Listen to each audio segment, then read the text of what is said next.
Now I would like to move to the second presentation, which will be delivered by Davide Sacconi. Davide is a founder of Campo and also a PhD candidate at the Architectural Association, who is actually almost completing. Has completed actually, but he still have to defend his thesis. He's also teaching at the Royal College of Art and at Syracuse University in the London program. And his thesis actually, the presentation today will be about the work of Arquitetura Nova. And Davide recently has been the curator of one of the very interesting exhibition of the idea of one of the most important members of Arquitetura Nova, Sergio Ferro. And so this presentation will be really a kind of development of his interest in the theories and work of Sergio Ferro, Arquitetura Nova, and it's also part of his actually PhD research. So Davide, thanks a lot for being with us, and the floor is yours.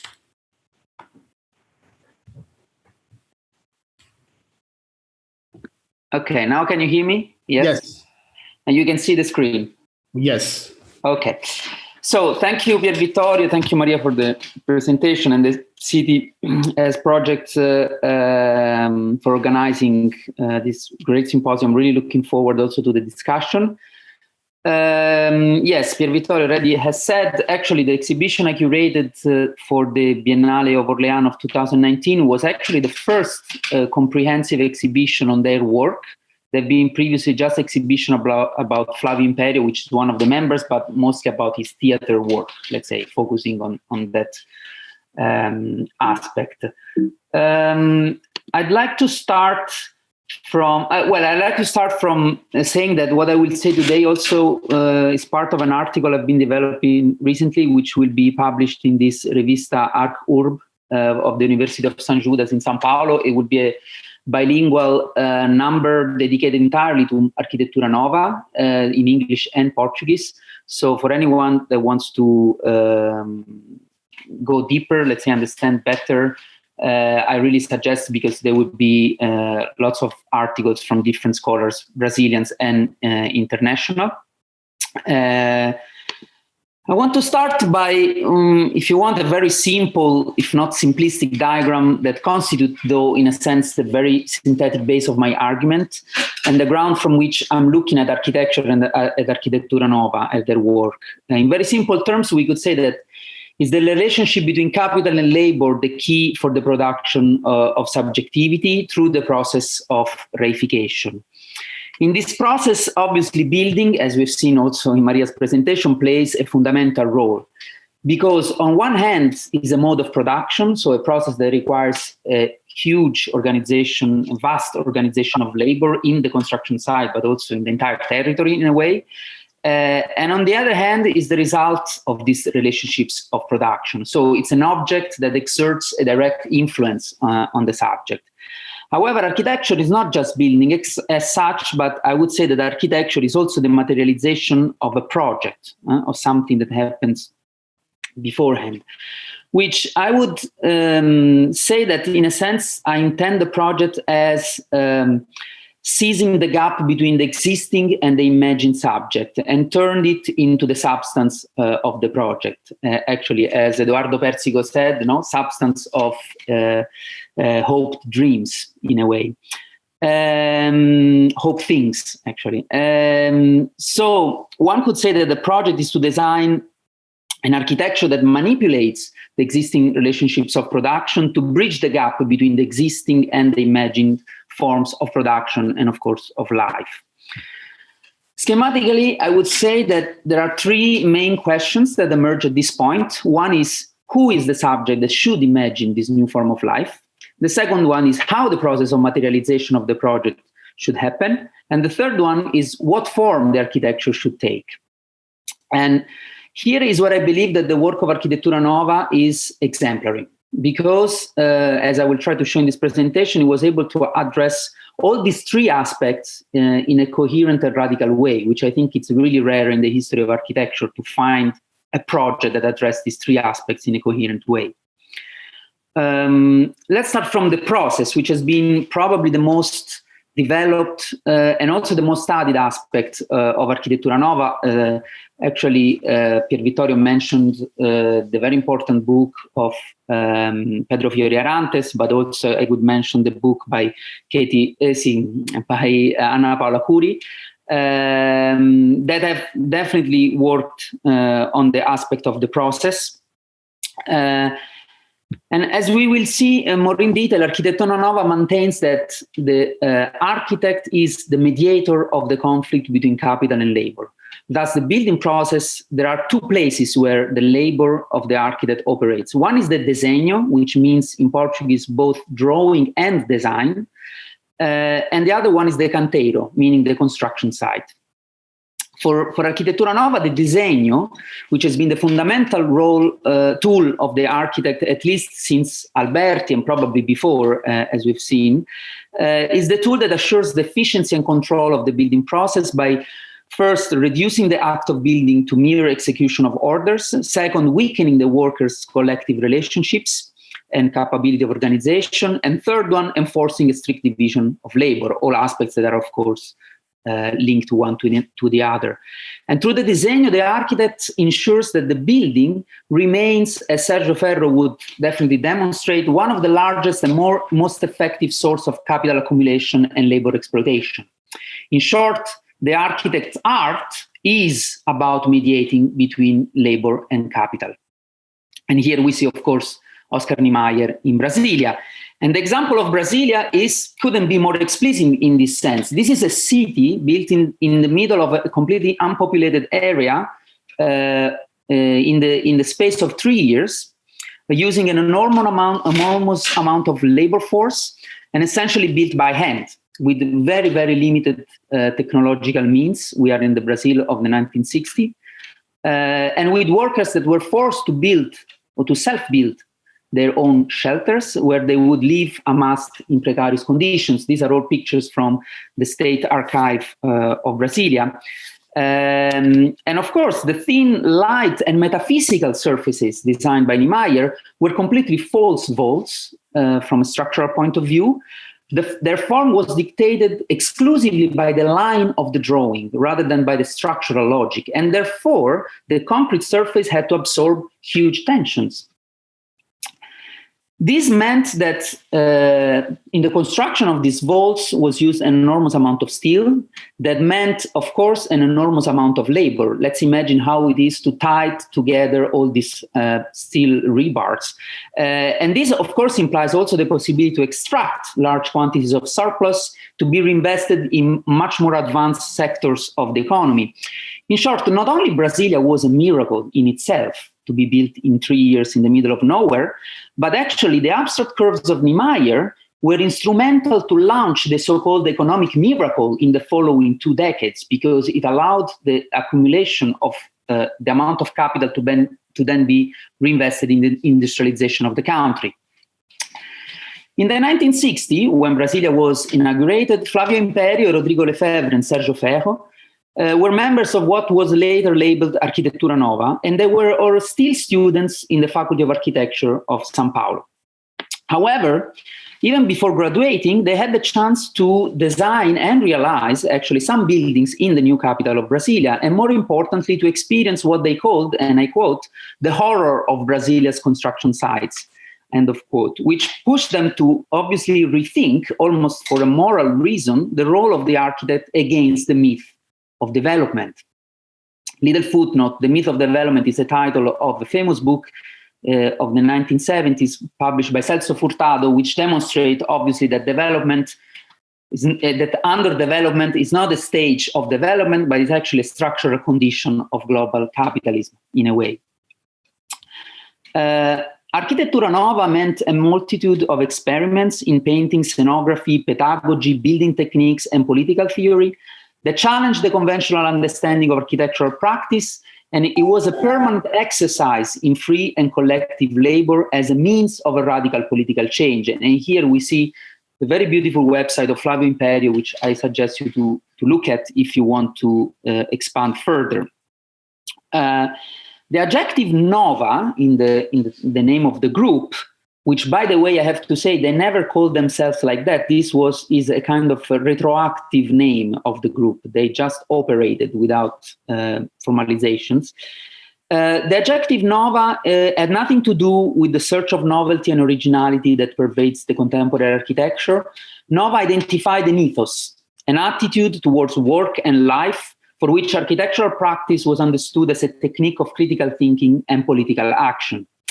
The adjective nova actually was borrowed by Cinema Novo, which was a movement led by directors like Glauber Rocha or Nelson Pereira dos Santos, which questioned the very idea of development, again, by assuming the scarcity of resources not as a limit, but actually as an opportunity to challenge the dominant aesthetic and the dominant modes of production.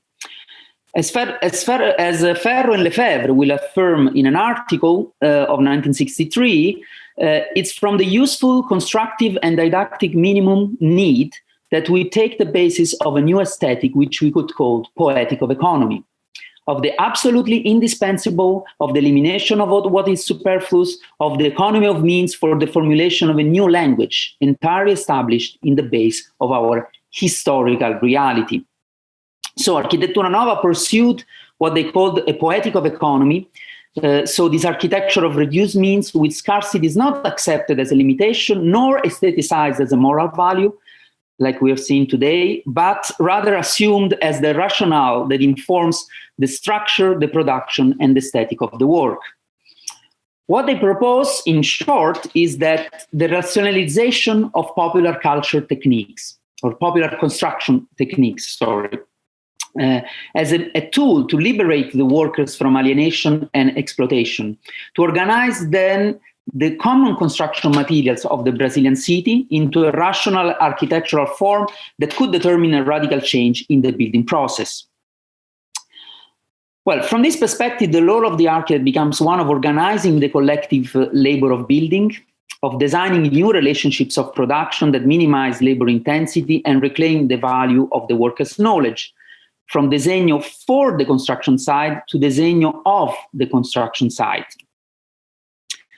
Between 1961 and 1977, Arquitetura Nova produced over 60 architectural projects, including houses, schools, multi-story buildings, competitions, and renovations. But certainly the most consistent manifestation of their ethos is in their experimentation of what I call the vault house, or Casa de Abóboda, where in the ideas about the construction site were tested in about 12 iterations in the span of 15 years. After some attempts with prefabrication, which completely failed because there was no technology of prefabrication in Brazil at that time, Arquitetura Nova chose the form of the vault for its structural efficiency and simplicity of construction, so the opposite of Niemeyer's fake vaults. In fact, the geometry of the vault, based on the catenary curve, allows the structure to work almost exclusively in compression, therefore minimizing the need of steel and also minimizing the dimension of concrete, and drastically reducing the amount of labor and the cost of materials.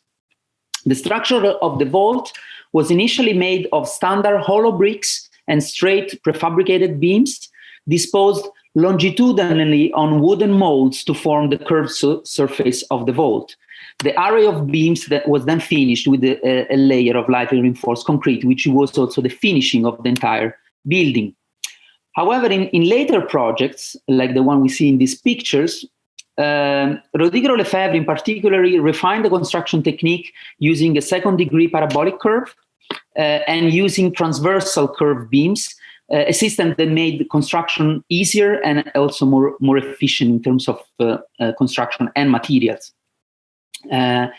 Well, in this image, you see, in a way, the curved molds actually on the ground and the pile of hollow bricks in the construction site, and also how the entire structure of the vault could be built with very simple scaffolding. And here you see more in detail the small amount of iron that actually was used. Here you see the iron in between the hollow bricks, waiting for concrete to be poured. So articulating the building activities in separate phases and parts, The design recognizes the autonomy of each working team, or teams of workers, masons, carpenters, plumbers, electricians, and so on, fostering their thinking and making according to their technical sensibility of each small team. To describe this form of production, Sergio Ferro used the metaphor of the jazz orchestra, where actually free improvisation of the performance is allowed and actually encouraged within a common theme. Following what they called an aesthetic of separation, every phase and component of the construction process is left completely exposed in the building, allowing the marks of labor on matter to act as the index of the worker's presence.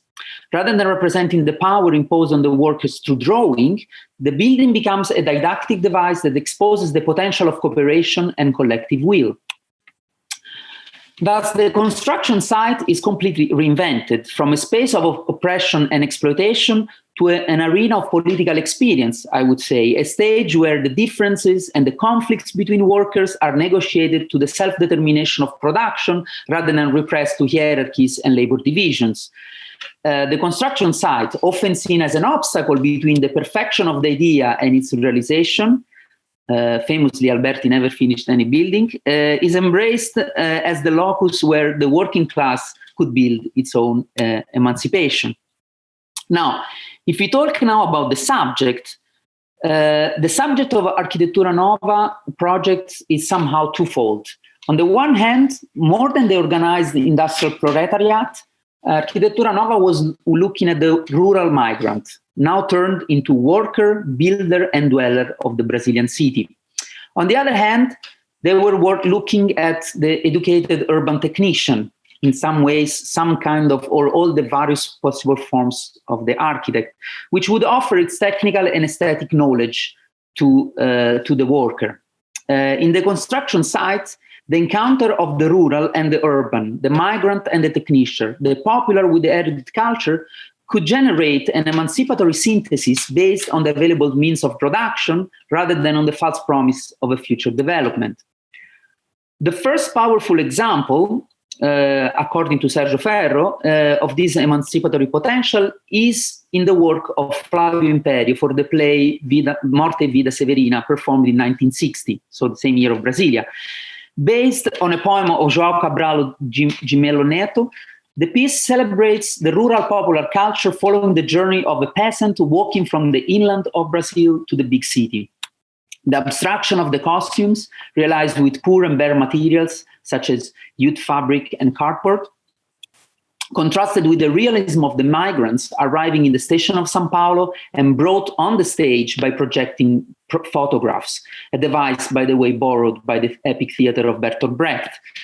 It's important here to remember that precisely the 1960s marked the acceleration of the dramatic rural exodus that turned Brazilian cities into the largely self-built megalopolis that we have today in the very few decades. And obviously, producing sets and costumes offered a more direct path to action than architecture, and to a certain extent, the backstage represented a simplified version of the construction site that the group was imagining and reinventing, a space organized collectively where teams of different craftsmanship work together, actors, tailors, and so on and so forth, to realize the various elements of the scenic project.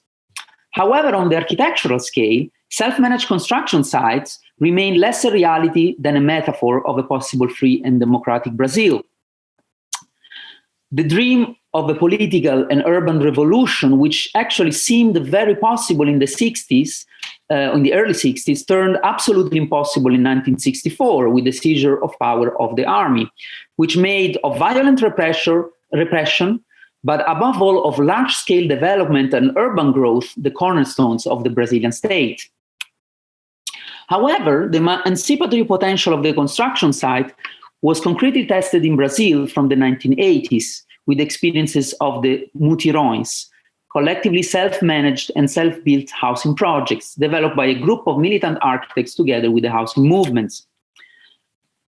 Along the 1980s, the growth of popular movements demanding basic rights of housing, education, healthcare, and land reform called for a radical questioning of the myth of development, but also of the myth of the architect as gifted individual envisioning social transformation from the heights of his atelier.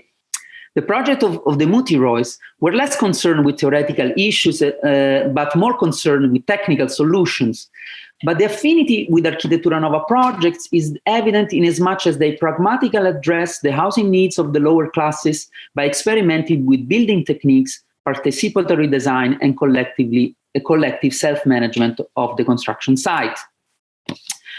During the government of Luisa Erundina in São Paulo, 1989-1993, Erundina, which, by the way, is candidate to mayor of São Paulo as the vice mayor this year, the municipality implemented over 100 Mutiroys for a total of 11,000 housing units, opening an extraordinary season of participation in the construction of the city that obviously and unfortunately was quickly dismissed by the following administrations. However, these experiences revealed also some problematic issues.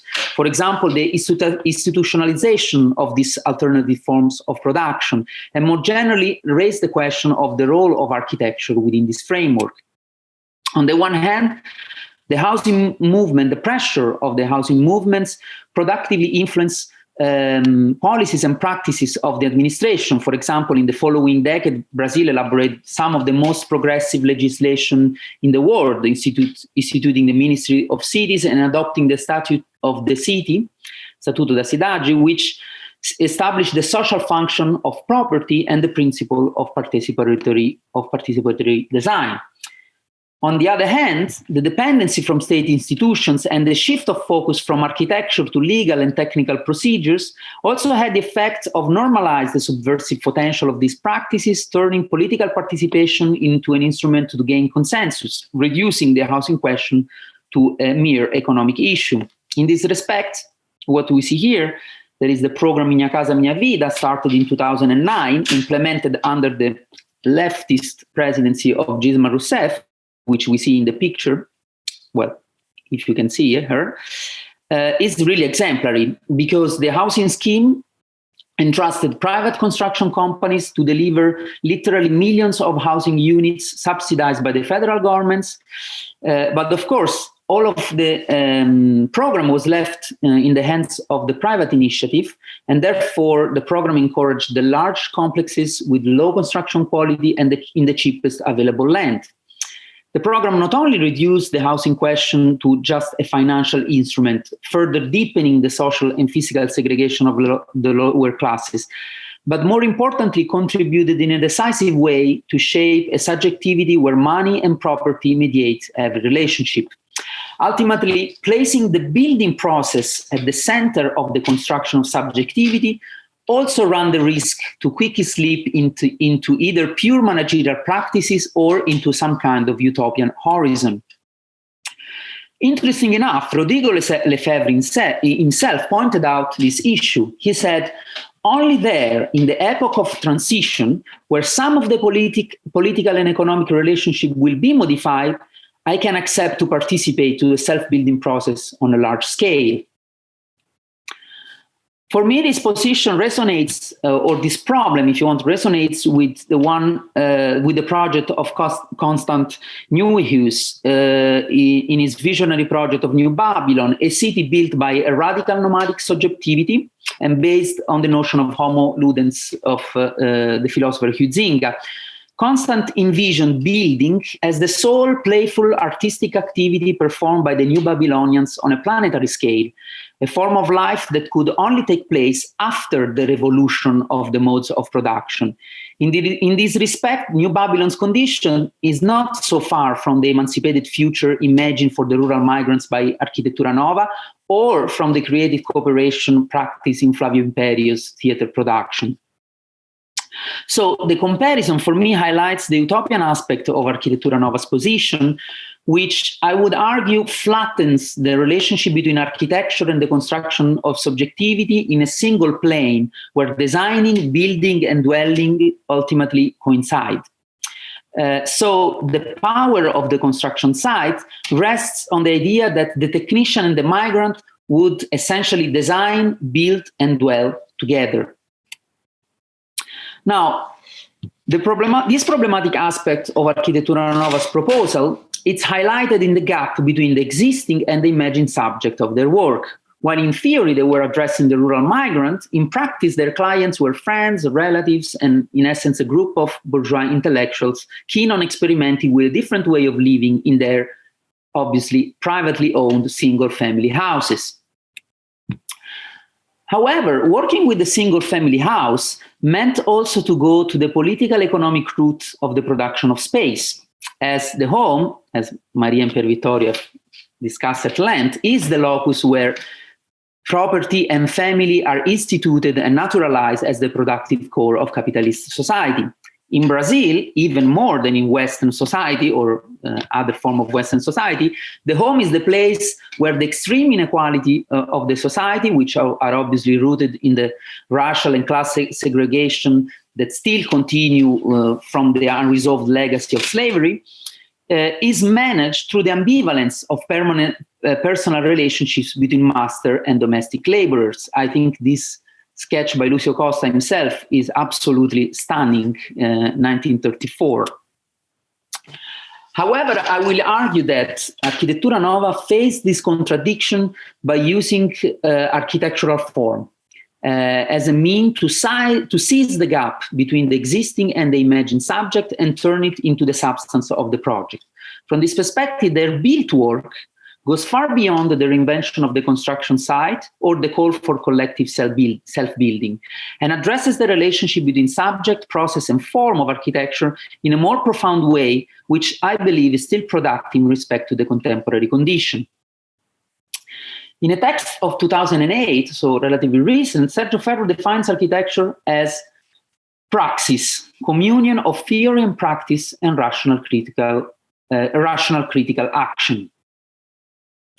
In Marxian term, praxis is the self-conscious, collective, and free activity that distinguishes humans from the other beings, as opposed to the alienated labor imposed by capital. Hence, architecture as praxis is not immediate action or the realization of a theory, but a form of knowledge that is collectively produced throughout history. Therefore, we can understand architecture as common knowledge, as the totality of design and construction techniques that allow understanding, producing, and inhabiting space. In other words, each individual building can be conceived, produced, and inhabited because architecture exists as a common knowledge, as a pre-individual condition collectively produced. Design and buildings are the actuality of architecture as potentiality, individuation of the architectural knowledge, and at the same time, a manifestation of the common undifferentiated horizon that allows the production of space. Yet, the common nature of architectural production is precisely what capital appropriates when the individuality of each work and the originality of each practice is obsessively emphasized.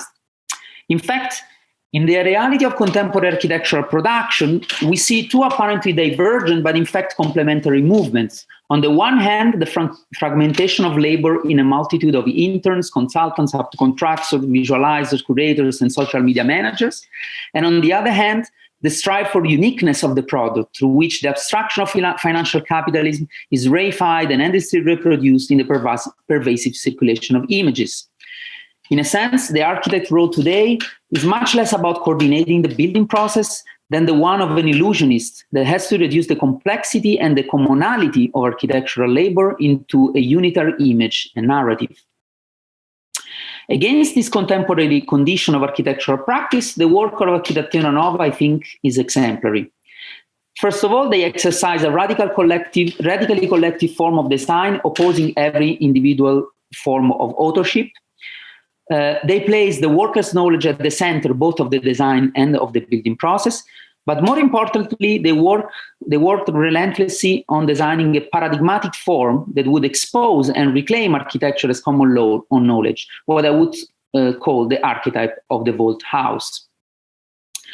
The vault house is formed by four simple operations. First, a single large vault defines the space of the house. Two glazed enclosures on the short side regulates the threshold between interior and exteriors. The ground is manipulated to accommodate the topography and define different spatial qualities through fixed furnitures. And the number of second elements are overlaid to the vault to articulate the organization of space. The aesthetic of separation is visible in exposed electrical and plumbing installations and in the intentional detachment of the vault from the other elements that organize its inhabitation, such as, for example, the mezzanines, the so-called wet volumes, the openings of windows and skylights, and the fixed furnitures.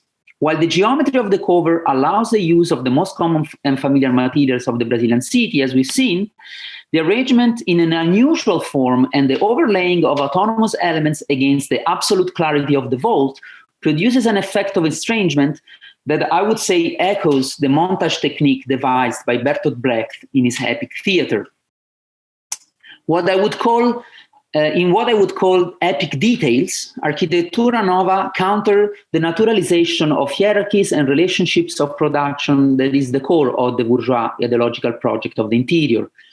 We see here, for example, the detail of how pipes are fixed to the brick through a lump of mortar, which somehow overemphasizes the gesture of the worker in producing the architecture and thus celebrates their labor.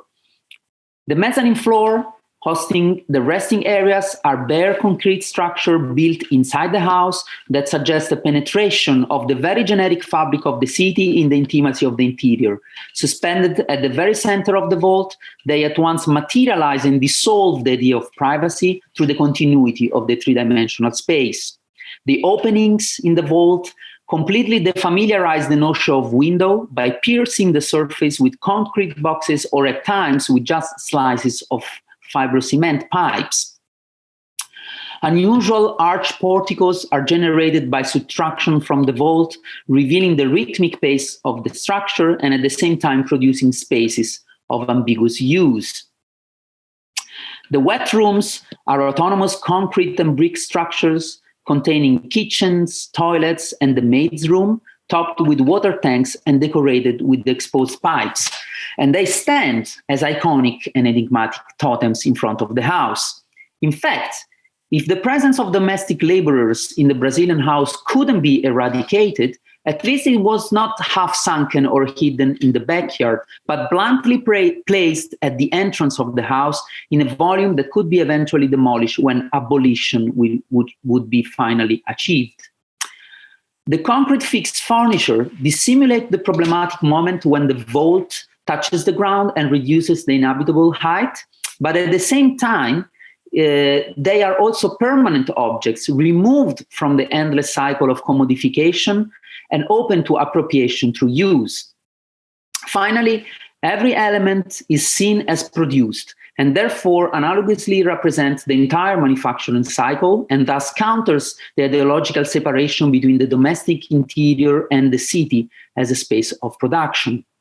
The form of the vault itself, blending the vertical and the horizontal plane into one continuous surface, challenges the conventional Cartesian dimension of the space, constituted at once of the separation in rooms and their endless repetition.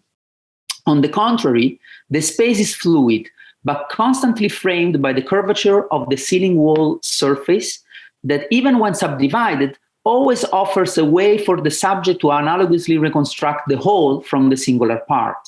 As such, the form of the vault produces an understanding of space that is not of a mathematical kind, but rather as the indigenous one, symbolic and cosmological.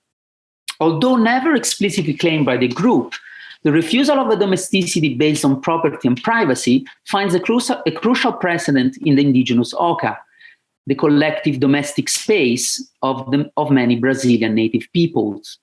The parallel goes far beyond a superficial formal resemblance or the fetishism of a national cultural identity, hinting instead to the idea that the formulation of an alternative form of life is inextricably linked with the valorization of the native culture. In fact, not only the oca is a vaulted space, but it is built collectively and lived as a space of the clan rather than as a stronghold of the nuclear family. Through these specific formal choices, The archetype of the vault house exposes the conflict between capital and labor, producing a political awareness beyond the collective moment of the construction site. In fact, I would argue that it turns the gap between the imagined and the real subject into an opportunity to put forward another way of dwelling and imagining new relationships of production within and against capital. The vault house is striking in as much as its form is able to question the bourgeois canons of domesticity and to put forward an alternative paradigm of dwelling. The power of the vault house lies in what I would call a savage monumentality, in the autonomy of its form, chosen not in relationship to function or context, but in spite of them. Lightly resting on the ground, the vaults fulfill the problems of shelter and thus liberates the interior from functional preoccupations. The vault house, in this sense, stands as an archetype, a paradigmatic form that produces a tension between subject, the house, and the city, and thus challenges prescribed norms and behavior while opening to collective use and appropriation of space. As such, the archetype is radically anti-typological, a mean of inhabitation without end. Thank you very much. Thank you, Davide, for this splendid presentation on Arquitetura Nova. I think it was very enlightening and, again, very much contributing to our debate. I would like to ask the audience if there is one maybe quick question. Of course, there will be time after to further discuss with our participants, but if there is a very short, quick question following Davide's presentation, please come forward. So there is actually a question from Miruna Chura. Sorry if I mispronounce your name. Davide, what an interesting topic. Do you see a reversal or parallel of this kind of labor relationship in the current instances of urban exodus of the rich, inflated in place by the current crisis? And the current, and the recent professional interest in vernacular design techniques, maybe even amplified by social media and blurring between the private and public space in this context? Thank you. It's a really tough question, I would say. Urban exodus, meaning people that escape the city to go in the countryside? I'm not sure. Yes. Yeah? Yeah. Well, I would say, I think that this question brings a really important and interesting aspect, I would say, that if there is one, let's say, big limitation of the work of Arquitetura Nova is that they never, or almost never, they actually did once a project of the urban scale, let's say, but not never with the vault houses or this kind of techniques. Was a more traditional, if you want, urban planning project. So it kind of raises the question whether this architecture could ever produce a form of city in a way. I would say that for me, it's very important to contextualize. And as I was briefly mentioning, their subject for which they were thinking this project was the rural immigrant, which and in a way, I would say almost the trauma, actually, of these people coming from a completely different condition into the big metropolis, in a way. We have to also understand Brazil is huge and very different, very diverse, culturally, really. And therefore, I think that their typology and their way of approaching this was radically anti-urban, was actually a way to disurbanize the forces of urbanization. I think that nowadays this is a reasoning that is much more complex and can't be really transposed as such. I have personally a strong interest in popular culture in a way, and I think that there is definitely there interesting aspects, but it's also something that is easily appropriated and easily transformed into, for example, we have seen nationalistic kind of things, kind of interpretations. There is, in this respect, there are very beautiful texts by Lina Bobardi, especially about popular culture of Brazil, in which she really make a strong distinction between, on one hand, folklore and kitsch, which are actually bourgeois projects, and a truly popular culture, which is always related instead to need, not to the celebration of some superficial identity aspects. And I think that in that, it's a very interesting and contradictory aspect. Let's say we also know that, it has been discussed a lot, all the problematic related to critical regionalism, for example, put forward by Kenneth Frampton, or the issue of vernacular architecture. It's a very long discussion. I would say that probably nothing can be really transplanted from that specific condition into the actual condition in terms of literally transplantation, but I think that that Arquitetura Nova proposed through the built form of their architecture some principles that we can, and some attitude that we can appropriate in a way, or reuse in a different context.